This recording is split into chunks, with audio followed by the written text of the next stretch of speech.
Hello everyone, my name is Aditya Narvekar. In this video, I am going to show you how to cross-compile files in Eclipse for BeagleBone Black.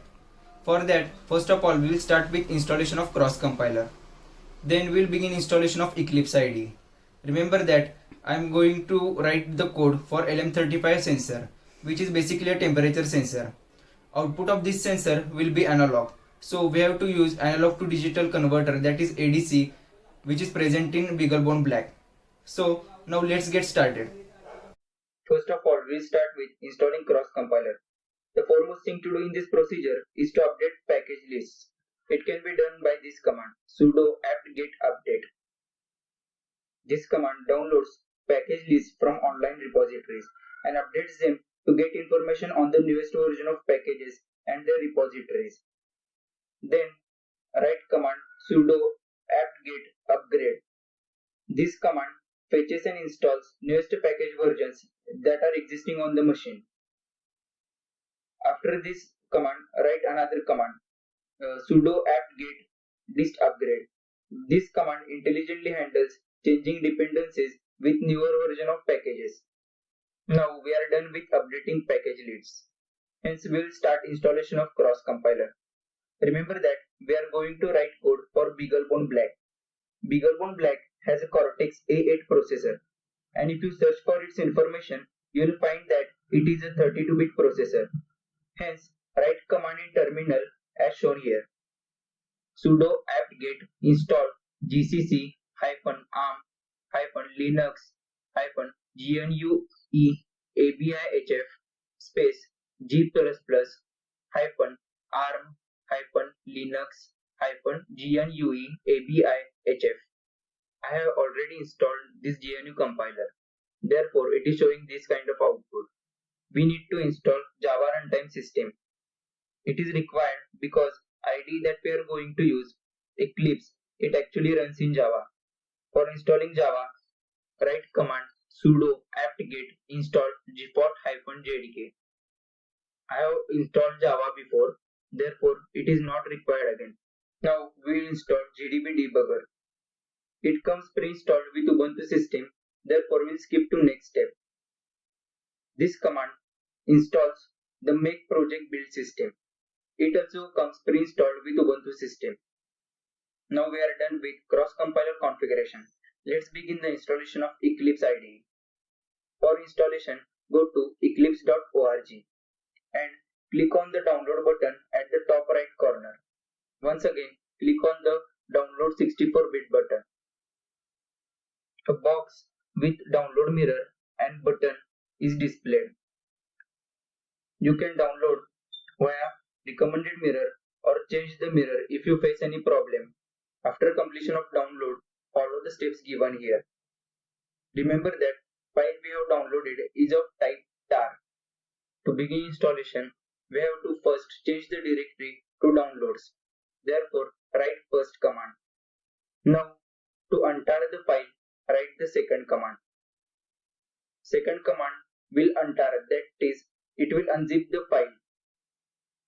After the file is unzipped, we have to change the directory to the unzipped folder. Therefore, execute third command, that is cd eclipse-installer. To begin installation, write fourth command. This command will launch Eclipse installer. A box will appear in which we have to select Eclipse IDE for C/C++ developers, as we are going to write the code in C language. Then press next. Now it will ask for installation folder. You can change it or keep it as default. Now click on install button. It will ask for a confirmation of license. For that, select I accept and installation will begin. After installation completes, we will launch Eclipse IDE. I selected default directory for installation of Eclipse. If you did the same, then go to Files, open Eclipse folder, open cpp-2020-03 folder, again open Eclipse folder and launch the Eclipse IDE icon. This is how UI of Eclipse IDE looks like. Now we have to create one project. For that, go to File, select New and select project. A small window will open. In that window, select C project and press next.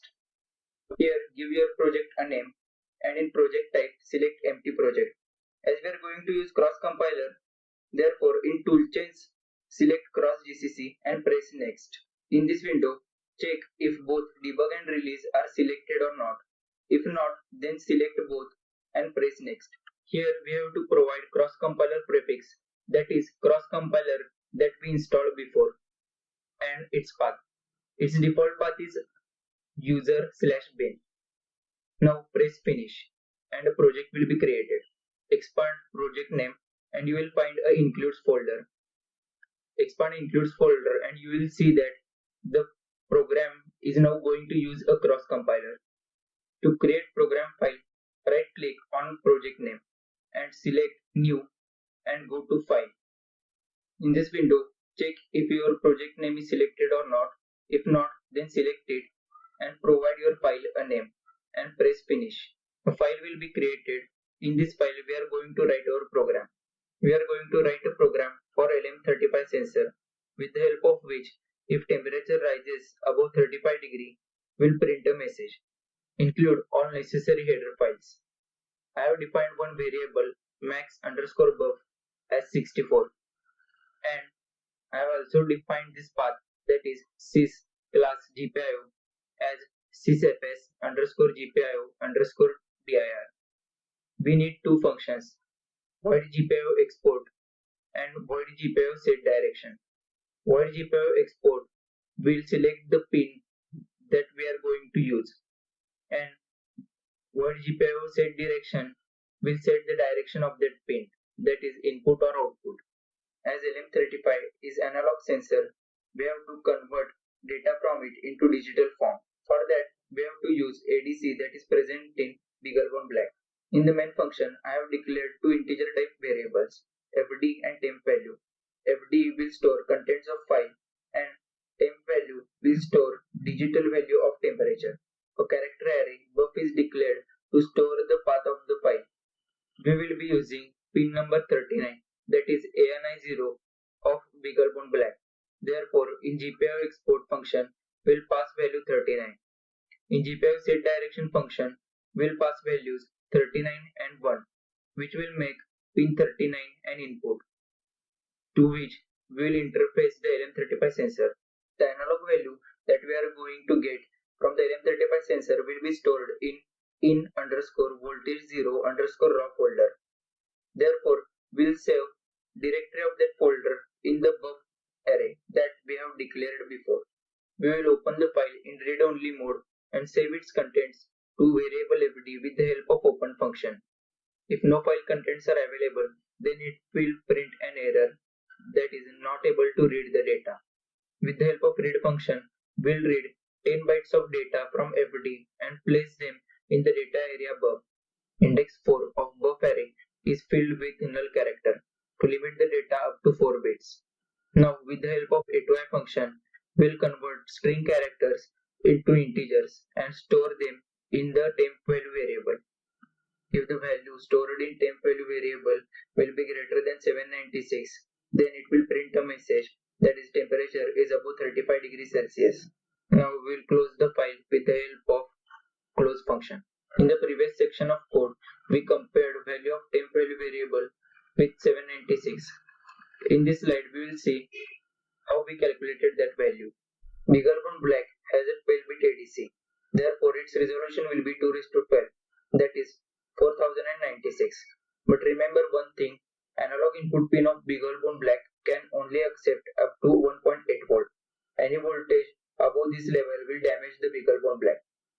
If you see datasheet of LM35 sensor, you will find that it has a sensitivity of 10 millivolt per degree Celsius. That is, if temperature changes by 1 degree Celsius, then output voltage from the sensor will change by 10 millivolt. Maximum voltage that we can provide to analog input of BeagleBone is 1.8 volt. That is, if we provide 1.8 volt to analog input of BeagleBone, it will give 4096 values. Now we know that sensitivity of LM35 sensor is 10 millivolt per degree Celsius. Hence, we will find digital value that we will get if we apply 10 millivolt to the analog input pin of BeagleBone, that we can simply get by cross multiplication. That is, if we apply 10 millivolt to the analog input of BeagleBone, then it will provide digital value 22.75. Now we want to find value given by BeagleBone if temperature is 35 degrees Celsius. From above calculation, we can see that if temperature is 1 degree Celsius, then BeagleBone will provide value 22.75.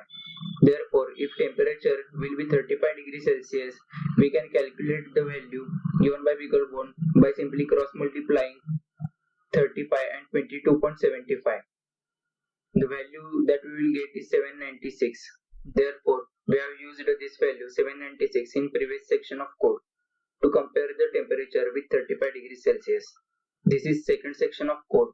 In this section, I have written GPIO export function and GPIO set direction function. With the help of GPIO export function, we are selecting the pin that we are going to use for the interfacing with LM35 sensor, and with the help of GPIO set direction function, we will set the direction of that pin as input. In the void GPIO export function, I have declared two integer type variables fd1 and length and one character array bub. This variable sysfs underscore GPIO underscore dir is defined in the first section of code, which is just a path of the export file. Now we will open the export file in write only mode and store its contents in fd1 variable. If no contents are found, then it will print an error that is unable to export. Value of GPIO is passed through the function call, and this value is saved in a character array bub. Variable length will store size of variable GPIO in bytes. After that, contents stored in variable fd1 are returned at the location of buf, and file fd1 is closed. Now, in the GPIO set direction function, I have passed two parameters, int GPIO and int out flag. Int GPIO will store pin number, and int out flag will store whether the pin is to be configured as input or output. Now I have declared one variable of integer type fd2 and another character array buf. We have to write the value 0 or 1 in the direction directory present in the GPIO directory of that pin. For that, we have used the snprintf function, and address of that direction directory is stored in variable buf. With the help of open function, file stored at the address of buf is opened in write-only format, and its contents are stored in variable fd2. If no contents are found in fd2, then the function will print an error that is unable to set the direction. Now we have to check the value of out flag that is being passed by the programmer. If value passed is 1, then with the help of write function, out is returned in the file fd2, and that pin will be configured as output. Else, in will be returned in the fd2, and that pin will be configured as input, and file fd2 is closed. Here you may have noticed that we are getting three errors, that is ORD only, OWR only, and OWR only could not be resolved. These errors can be simply resolved by saving the file. For saving file, go to file menu and select save. After saving the file, you can see that the errors have been resolved. Now we will build the project to check if any errors are present in our code. For that, right click on your project name and select build project. After selecting build project, here we can see that we have 0 errors and 0 warnings. That is, our code is correct. Now, after build is successful, you will find a new directory created under your project, binaries. If you expand binaries, you will find that the file is made for ARM processor. Now, after going to problems section, here we can see that we have 0 errors or 0 problems in our project. Therefore, our project is successfully built and have 0 errors in it.